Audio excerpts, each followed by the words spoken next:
Hello guys, আমি কিছু bamboo tree কিনেছি, সেগুলো চলো আজকে একটু পরিষ্কার করব। আজকে তো রবিবার, আমার ছুটি আছে, একটু পরিষ্কার করব ভেবেছি। তোমাদেরকে দেখিয়ে দিই আমি কিভাবে সেটা পরিষ্কার করছি, ঠিক আছে? চলো আগে আমি দেখাই আমার ব্যাম্বু ট্রি দুটোকে। দাঁড়াও, এই যে আমার দুটো ব্যাম্বু ট্রি আমি কিনেছি, অনলাইনেই কিনেছি দুটোকে।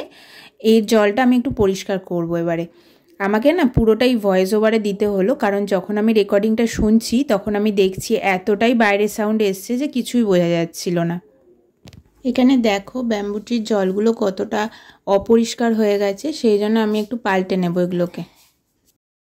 আমি মোটামুটি 15 দিন অন্তর অন্তর জলগুলোকে একবার পাল্টে নেওয়ার চেষ্টা করি, আর মাসে একবার করে এই পটগুলোকে পরিষ্কার করে নিই ভালো করে। আজকে আমি শুধু জলটাই পাল্টাবো। দেখো আমি কিভাবে জলটা পাল্টাচ্ছি। ফার্স্টে আমি একটা মগ নিয়েছি, মগের মধ্যে গাছ আর জলের মধ্যে যেগুলো ছিল সেগুলোকে আমি মগের মধ্যে ঢেলে নিয়েছি। ওগুলোকে কি বলে তোমরা যদি জানো তাহলে আমাকে একটু কমেন্ট করে জানিও তো, কারণ আমি না ওগুলোকে কি বলে জানি না। এখন আমি পটটা ভালো মতো একটু পরিষ্কার জল দিয়ে ধুয়ে নিলাম, তারপরে আমি একে একে গাছটাকেও ধুয়ে নেব। গাছের নিচটা জলের মধ্যে ডোবানো থাকে, তো তাই জন্য একটু স্লিপারি ব্যাপার চলে আসে, তাই জন্য আমি ওটাকে একটু ভালো মতো জল দিয়ে ধুয়ে নিচ্ছি।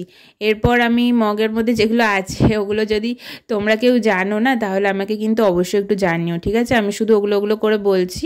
এবার এগুলোকে আমি একটু ভালো মতো পরিষ্কার জল দিয়ে ধুয়ে নিচ্ছি।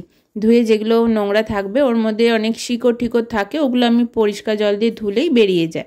এইভাবে আমি এবার ধুয়ে জলটাকে ফেলে দেবো। ব্যাস সিম্পলি হয়ে গেল পরিষ্কার করা আমার। এবার আমি ওগুলোকে দিয়ে দিলাম পটের মধ্যে, আর গাছটাকেও দিয়ে দেব। দিয়ে এখানে কিন্তু আমি একদম ফিল্টার ওয়াটার ইউজ করি, কোনো রকম কলের জল মানে টাইম কলের জল বা কোনো স্টোর জল ইউজ করি না। একদম ফিল্টার ওয়াটারের মধ্যে রাখি, আর এটা একদম ফিল্টার ওয়াটারের মধ্যেই রাখা উচিত, তাহলেই মানে গাছটা ভালো থাকবে। এবার আমি একটু অ্যাকোয়াগার্ডের জল এর মধ্যে দিয়ে দিয়েছি, রিবনটা অবধি আমি জল দিয়েছি।